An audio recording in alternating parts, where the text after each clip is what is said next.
मित्रांनो नमस्कार. कफ या सिरीज मधला हा तिसरा आणि अगदी महत्वाचा व्हिडिओ आहे.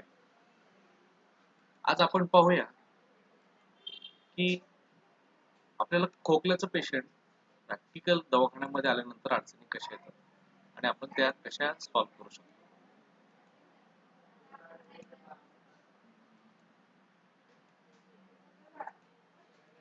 तर खोकला याच्यामध्ये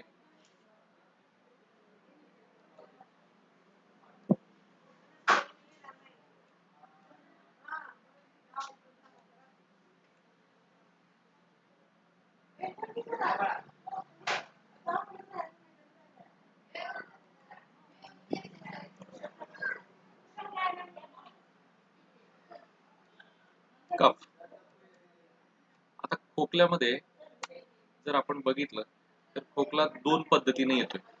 म्हणजे खोकलामध्ये आपल्याला दोन प्रकारचे पेशंट्स आपल्याला दवाखान्यात मिळतात. अगदी सोप्या पद्धतीत जायचं म्हटलं तर आपल्याला लक्षात येतं की खोकला एक तर नाईट, NIGHT नाईट, आणि दुसरा आहे खोकला डे. ओके, खोकल्याचा पेशंट नाईटला खोकला जास्त असणार एक येणार आहे आणि दुसरा डे मध्ये एक असणार आहे. तुम्हाला काय वाटतं दवाखान्यामध्ये कुठले पेशंट जास्त येत असतील? विचार करा. आणि प्रॅक्टिकली आपल्याला विषय बोलायचा आहे. थिओरॉटिकल टीचिंग नाहीये, प्रॅक्टिकल. उद्या दवाखान्यात बसल्यानंतर तुम्हाला हे सगळं जे मी शिकवतोय ते सगळं लागलं पाहिजे आणि हे सगळं वापरता आलं पाहिजे नॉलेज. कुठला पेशंट येणार आहे दवाखान्यामध्ये जास्त? येस, बरोबर, नाईटचे. काय येणार आहे? कारण का तर स्लीप डिस्टर्ब,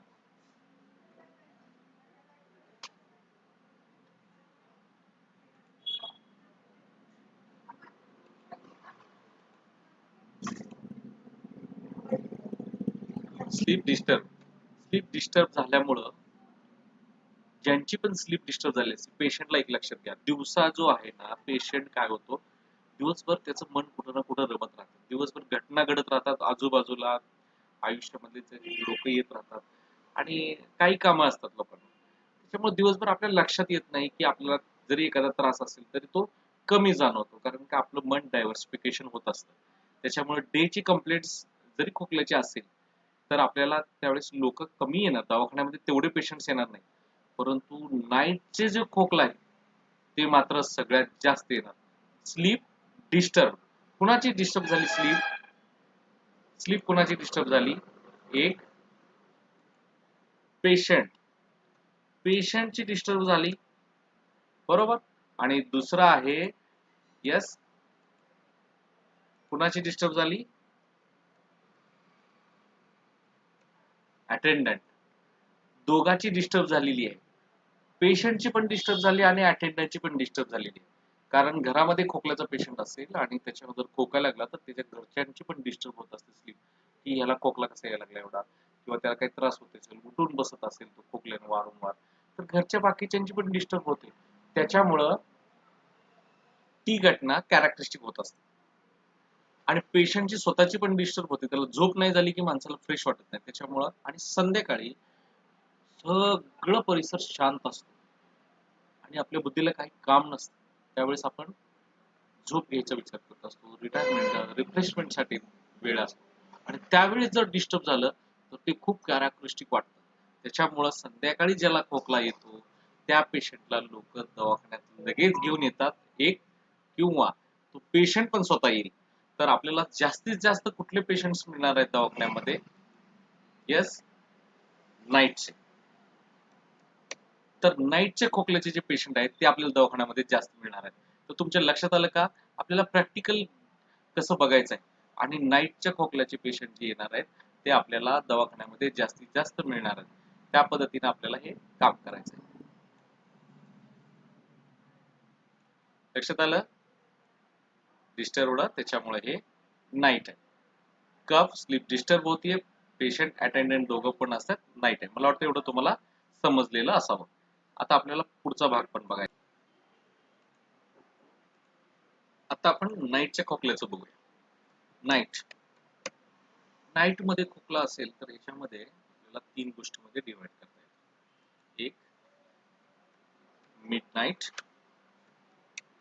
ओके, आणि दुसरा बिफोर आणि आफ्टर.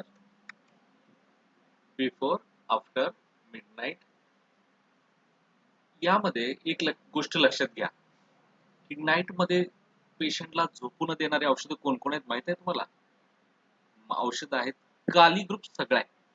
सगळा काली ग्रुप पेशंटला रात्रभर जागा ठेवतो.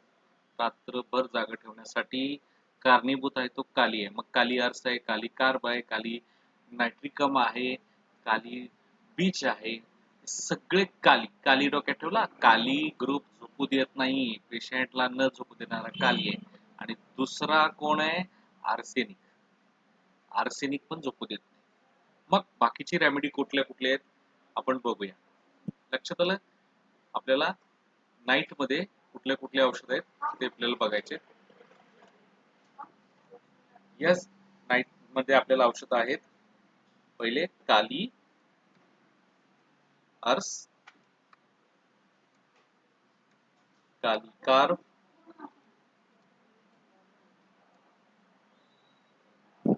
काली बायक्रोमिकम,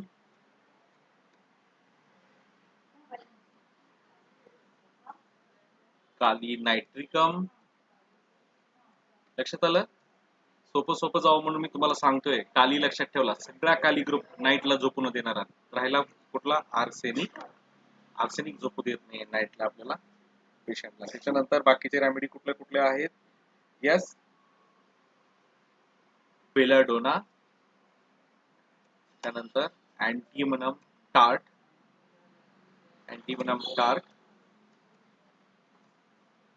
मग बाकीचे आली लॅकॅसिस,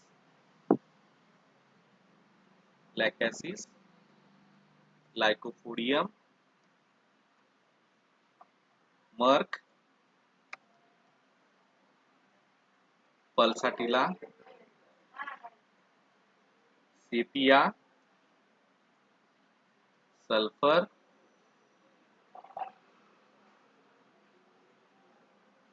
सिलिसिया, आणि दुसरी एक महत्वाची रेमेडी लक्षात ठेवा. यस, हायोसायमस.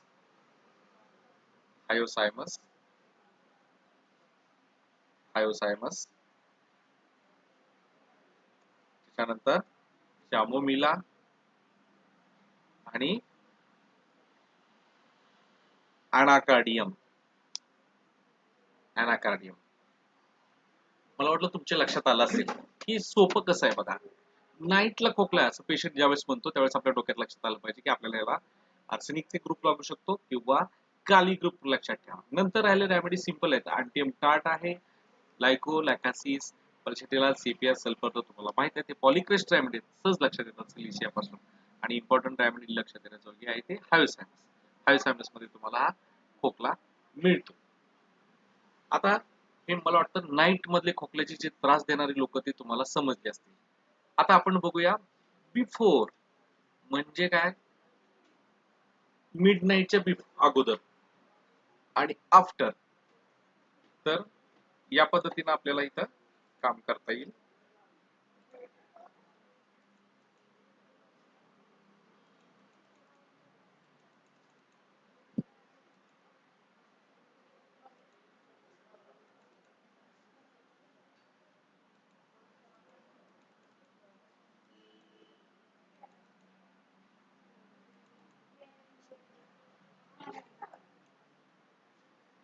मिडनाईट.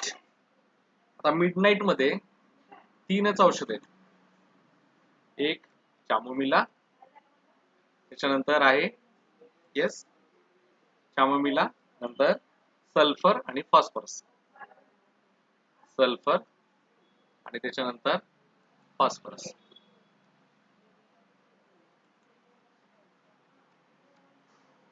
फॉस्फरस. लक्षात आलं? मिडनाईट मध्ये चामोमिला, सल्फर आणि फॉस्फरस ही तिघच आहेत. अगदी मध्यरात्री न झोपू देणारी, पेशंटला खोकला येणारी 3 औषध आहेत. ही बरोबर मध्यरात्री म्हणजे कळालं 12 वाजताच बरोबर खोकला येणारी. एक तर चामोमिला असेल, तो सल्फर असेल, फॉस्फरस. तुम्हाला जर मोडॅलिटी ॲक्युरेट टायमिंगची मिळाली आणि सहज मिळते, पेशंटवर फक्त लक्ष द्यायचं, आपल्याला रिसीव्ह करायला शिकायचं आहे, परसिव्ह करायला शिकायचं आहे, तर हे औषधं 3 येतात, चामोमिला, सल्फर आणि फॉस्फरस. तुम्हाला माहिती आहे हॉट चिली लावा, याला थर्मल्स लावले की औषध येतं. नंतर मी बाकीच्या गोष्टी शिकवेनच. आता बिफोर मध्ये मिडनाईट नंतर आपण बघितलं बिफोर. बिफोर कोण कोण आहेत? बिफोर मध्ये इम्पॉर्टंट रेमेडी लक्षात ठेवा, कॉकस कॅक्टाय ही रेमेडी विसरूच नका. 12च्या अगोदर न झोपू देणारं औषध म्हणजे कॉकस कॅक्टाय. लक्षात आलं का? कॉकस कॅक्टाय 12च्या अगोदर झोपू देत नाही. कॉकस कॅक्टाय एकदम लक्षात ठेवायचं. दुसरं इम्पॉर्टंट रेमेडी आहे अँटियम टार्च. अँटियम टार्च ही 12च्या अगोदर दोघं जण झोपू देत नाही. पेशंटला 12 वाजेपर्यंत जागा ठेवणारी ही 2 लोक जास्त आहेत. मग बाकीचे कोण कोण आहेत? बाकीचे आहेत लायकोपोडियम,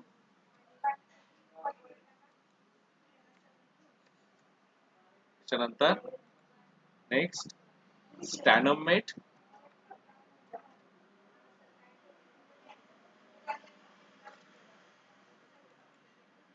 त्याच्यानंतर आहे नायट्रिक ऍसिड, फॉस्फरस, अर्जेंटम नायट्रिकम आणि रोमेक्स. नायट्रिक ऍसिड,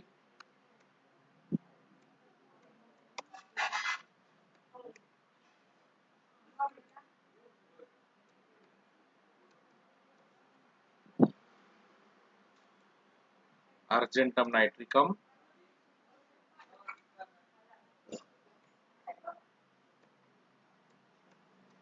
अर्जेंटम नायट्रिकम आणि फॉस्फरस. फॉस्फरस आणि नेक्स्ट रेमेडी आहे रुमेक्स. रुमेक्स म्हणजे 12च्या अगोदर न झोपू देणारी औषधं 2 महत्वाची तुम्हाला सांगितले अगोदर. लक्षात ठेवा, कॉकस कॅक्टाय आणि अँटियम टार्च ही 12च्या अगोदर झोपू देत नाहीत. बरोबर 12 वाजता न झोपू देणारी औषधं आहेत खोकल्यामुळे, ते चामोमिला, सल्फर आणि फॉस्फरस. चामोमिला, सल्फर आणि फॉस्फरस हे अगोदरचे औषध आहेत. आता आपण बघूया आफ्टर. आफ्टरचे औषधं काय आहेत? आफ्टरचे औषध आहेत ड्रॉसेरा, ड्रॉसेरा, ड्रॉसेरा, त्याच्यानंतर आहे हायोसायमस, हायोसायमस आणि सिंपल तुम्हाला मी सांगितलंय सगळा कुठला एक काली ग्रुप आहे ना, तो सगळा झोपू देत नाहीये. काली ग्रुप, मी काली ग्रुप म्हणूनच घेतो सगळा काली ग्रुप. त्याच्यामध्ये काली आर्स आला, काली कार्ब आला, काली नायट्रिकम आला, काली बायक्रोमिकम आला आणि काली आर्स पण आला. हे सगळे काली ग्रुप. हा काली ग्रुप झोपू देत नाहीये नंतर. आणि आर्सेनिक, आर्सेनिक पण नंतर झोपू देत नाही. आर्सेनिक झोपू देत नाही.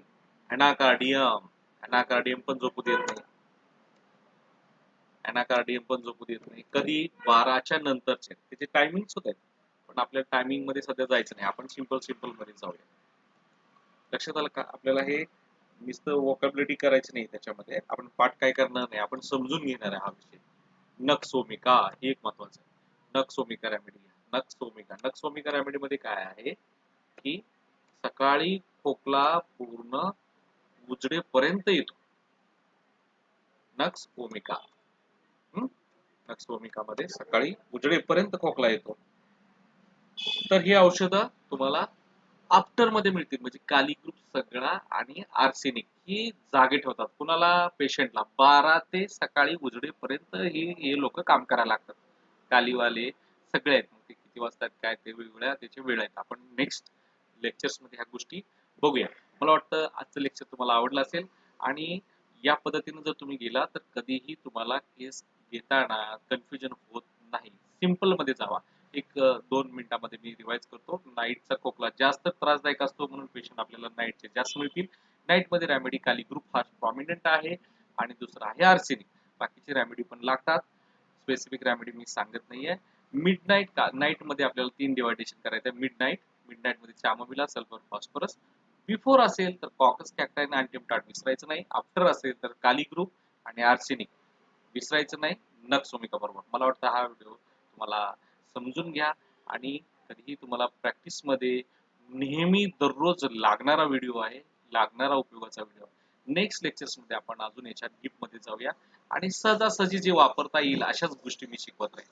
तुम्हाला हा व्हिडिओ आवडला असेल तर लाईक करा, शेअर करा आणि सबस्क्राईब करा. आणि बेल आयकॉन दाबायला विसरू नका. थँक्यू.